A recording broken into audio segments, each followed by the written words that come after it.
décret. mais moom mooy nommé moom mooy impulsé politique yi. Ouais. moom mooy lépp parce que ñun noonu la ñu tëggee suñu état yi. Le président est hyper fort mais bu ñu demee nag ba nga xam ne dañuy fi nga xam ne fa la Sénégalais yi mais xoolal terrain meeting bi. Sénégalais fu ne lañ jógee ci àdduna. ok yëpp billaahi. yemuñu Sénégal de mais fu ne lañ jógee xam nga la moo ko waral. parce que on voulait montrer aux institutions que nous sommes mobilisés et nous allons accompagner ce gouvernement là. ak sacrifice bu mu war. Mais Samba. Mais Samba, c'est là où tu vas comprendre que tout ce qui se passe là, c'est une réponse politique. Parce que politiquement, Ousmane dafa envoyer un message assez fort. Mimi Touré, pour répondre à ce message, mais dafa def une réponse politique. Ne xaaral ma casser dynamique bi parce que xam naa les patriotes ni ñuy réagiraient. Comme l'être, diversion, depuis. Les gens ne parlent plus du terrain meeting, ne parlent plus de contenu, ne parlent plus de rien du tout. Ni muy stratégie nag ndekk de. mais nag ñun dañoo nekkul ci. mais c'est ça qui est période désolant. politique en fait. C'est ça qui est désolant. ñun buñ fii ñu toll nii ñun war nañoo tal ay réponses politiques ak ay questions politiques fii ñu toll nii. te moom bokk na ci ñu yàq réew mi. est-ce que échéance mu ngi jub si. dara xewu fi. échéance est-ce que mu ngi jub si. déedéet. xam nga ñun bi président ñëwee nañu je vais me mettre au-dessus de la mêlée. On s'est dit que enfin on n'aura plus un pays où politique matin politique soir politique matin politique soir parce que loolu dafa dalal ñu bari seen xel ne on va au moins prendre 2 à 3 ans yoo xam ne on va se concentrer sur les préoccupations des Sénégalais waaye ñun réponse politique ba paralyser ce pays là question politique nga ne da ngay répondre politique et c'est pas une question politique. C'est pas une question politique c'est-à-dire que quand le Ousmane a organisé ce terrain meeting là il faut que les gens comprennent pourquoi il l'a organisé. C'était une activité politique mais l'objectif final c'était pas politique. C'était pas politique. Ousmane dafa indi plan de redressement yam. FMI ne dañ leen di proposer plan de restructuration parce que jàpp nañ ne ñoom il y a pas aujourd'hui une population mobilisée pour accompagner ce plan de redressement là. Il fallait que Ousmane envoie un message fort au FMI pour wane ko ne quand tu as le peuple plan boo teg day réussir et pour quelque yow tu es de Pastef yaa ngi Pastef mais yow ki nga nekkal Pastef organiser un meeting même si c'était purement politique mais tu dois te réjouir de ça parce que le peuple là bi génn dem terrain meeting ba mais c'est un peuple ñooñu ñoo la votel ñooñu ñoo la yóbbu fi nga nekk te mais les enjeux étaient ailleurs c'est-à-dire que terrain meeting bi le côté politique était vraiment une infime partie. Parce que Ousmane a engagé des batailles avec des multinationales, avec une oligarchie, avec des puissances, il fallait que mu won ces gens yooyu ne leen c'est ce combat-là que j'ai entamé. Dama ci am la bénédiction du peuple, mais également dama ci am la protection du peuple. Parce que Ousmane ci li mu nekk, il a voulu montrer à ces gens-là pexe bu ngeen mënti indi. Vous n'allez pas réussir parce que je suis avec le peuple. Démb wax naa ko fi nee naa la Ousmane a engagé un combat dans le secteur minier, dans le secteur énergétique. Mais des combats yoo xam ne il fait être Ousmane pour le mener. Parce que ñi fi nekkoon yëpp xamoon nañ ces problèmes-là mais amuñu woon courage pour régler ko parce que jàpp nañ ne ñii ces lobbies-là étaient tellement puissants que bu ñu leen attaqué mën nañu seen régime mën na vaciller. Mais Ousmane en mobilisant les Sénégalais c'était pour montrer à ces gens-là combat bi ma mëne dinaa ci am victoire parce que le véritable pouvoir bi nga xam ne ñoom moo ma war a accompagner ñu ngi may accompagner. Il y avait rien de politique mais ni ñu ko jëlee depuis bi mu ko lancé moo tax Ousmane daf ci dugal grain politique. Mais Ousmane du dem la ci diaspora bi il y avait une forte mobilisation. Est-ce qu'il a parlé de politique? lan la wax ak waa diaspora bi. na ñëpp booloo rek takku. du ci plan de redressement la waxtaan ak ñoom. ça veut dire que Ousmane n'a jamais été ba mu paree ca politique la paree ca politique. ce qui l'intéressait c'était vraiment combat bi mu engagé mu réussir. Il l'a dit et répété tout le temps, il y a un temps pour faire la politique et un temps pour faire le job. Il est dans l'action gis nga ko tey bi mu génnee di dem. waaw mais xam nga quand je regardais l'image je dis que vraiment Ousmane gars yi comprendre ñu ko.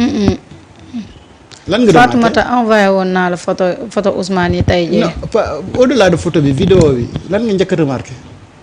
est-ce qu'il est en retard ou il est on time. montre bi xool heure bi. jamais perdre une minute bu mu war a liggéeyal. li nit ñi nekk sax da cee nekkut. gars yi nekk ci détails yi moom mu nekk ci job bi parce que liggéey mooy fay. liggéey mooy fay na gars yi bàyyi détails yi. te ñu nekk ci digg mbir yi léegi nag pour détails yi jeex faaw dëgg bi rek ñu wax ko léegi ñi war a wax dëgg bi génn leen wax dëgg bi ñu bàyyi détails yi ñu nekk ci l'essentiel. et on prépare 2029 dès à présent parce que nag am na lu nga xamante ni moom feeñ na te wolof Njaay daf ne lu feeñ ci sëy lu ne. nuyoo woon na ca ngoro ga. dañ ko fay et c'est ça qui est dommage. te loolu nañu fexe nag ba. et c'est ça qui est dommage. Si à partir de 2025. Ouais. On commence à faire de la politique pour préparer ça veut dire que c'est grave. Ça veut dire que voilà un peu. Ça veut dire que maintenant les prochains jours, les prochaines semaines, les prochains mois, les prochaines années, nos débats vont rythmer autour de la politique. ci koo xam ne yow da nga ne yaa ngi 4e sous-sol. waaw. ñun nañu xam ne gis nga parti politique yi ah minorité la ci Sénégal gis nga politique bi envahir ce débat là l'espace public là dëkk bu nekk ci jafe-jafe waru ko en réalité moi c'est ça mon problème. les politiciens yi li ma jaaxal moom ils ne sont même pas 0,09. mais c'est en fait man ci réew mi. ci réew mi. man loolu mooy sama problème te ñoom ñoo occupé réew mi. c'est ça mon problème man sama problème mooy on croyait rompre avec ces pratiques là xoolal de 2012 ba 2024 2012 laa la wax de bi Macky falo ba 2024 on n'a parlé que de politique on s'est jamais soucié de notre économie après bi 2024 jeexee ci la ñuy rendre compte ne y a des dettes cachées il y a des détournements léegi on va reprendre les mêmes pratiques on va parler encore de politique ba 2027 bu ñu fa àggee après ñu jóge fa on va préparer 2029 ça veut dire que maintenant li des yëpp on va parler de politique et ça ne devait pas se passer. ça ne devait pas se passer comme ça tey moment bi may wax ak yow béykat yi béy nañ ba pare campagne arachidière de commercialisation arachidière bi waroon commencer est-ce qu'on a fixé le prix on n'a pas encore fixé le prix les paysans sont en train de bazarder seen gerte gi ndax amuñu pexe la ñu dencoon ci seen sàq yi pour dundee ko jeex na yow tu es un produit du village xam nga ne heure bii moo gën a métti ci béykat ndax la nga dencoon doon ko dundee jeex na li nga béy mu génn nga war ko jaay boo xaaree tuuti rek mais da ngay sonn tu es obligé aujourd'hui nga dem ci marché bi di bazarder sa gerte ngay mbapat di ko mbapat da war na. Il y a les questions de l'heure. mais loolu moom moo waroon nekk tey au cœur de nos préoccupations béykat yi man dañ may woo waaw kañ la affaire yi di démarrer kañ la ñu commencé campagne bi mais ba fi ñu toll nii waxaguñu ci léegi béykat yi fu ñu waroon amee kilo fu ñu waroon espérer jaay kilo gerte 500 mais dañ koy mën a mujj jaay 300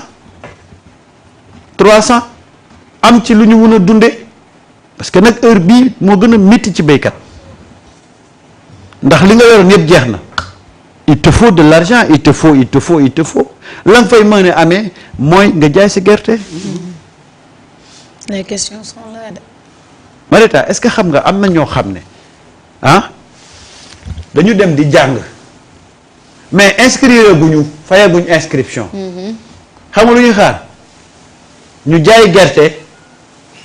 inscrire am na ay élèves yoo xam ne ñaari cahier lañ yor wala ñetti cahier jëndaguñu fourniture bu mat xam lu ñuy xaar seen waajur yi jaay gerte pour ñu mën a compléter ay fournitures.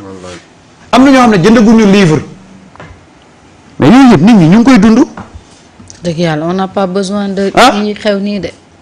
am na gis nga xam nga boo demee ci village yi école yi ni ñu mel ak dëkkandoor yi un principal d'un CM. waay mun ngeen ñëw nga waxtaan nga ne ko man de damay xaar jaay suma gerte pour mën a inscrire sama doom mun na la ñëwal mu jàng. mu ñëw di jàng. nga ne ko man kat amaguma lu ma jëndee fourniture mu génne ñetti kaye may la ne la na ci xale bi bindagum le temps que nga jaay sa dund ñëw jëndal ko ay fourniture waaw mais loolu yëpp nekk ay urgence ñu war ci waxtaan. tey ñu nekk ci depuis 2 semaines et finalement tu rentres sa kër mais tu te poses une question ngay posé wu est-ce que j'ai été utile dans la journée est-ce que j'ai été utile parce que ça fait 2 semaines qu'on parle de ça dana ko trahir du ko trahir dana ko limoger du ko limoger nañ jël suñuy matukaay nañ waxante dëgg mais c'est-à-dire que ça rend malade ça rend malade ku ne génn di wax. Sénégal c'est un pays très usant parce que on prend un sujet on ne trouve jamais de solution aujourd'hui Cheikh Bara est sorti il a fait des révélations ouais léegi lan mooy xaar nit ñi suba ci lan lañu war a waxtaanee suba mais demain encore on va revenir quelqu'un va sortir le soir demain ñu ñëwaat ci ñu ne yow dégg nga Birame Souleye li mu wax ñu nekkaat ci Birame Souleye Birame Souleye de nee na du moom Ousmane la gëm Ousmane lay àndal après le soir tu gagnes quoi sur ça lan ngay gagner rien lan ngay gagner du la yokk fenn du la xoolal du yokk réew mi fenn alors que tey suñu amoon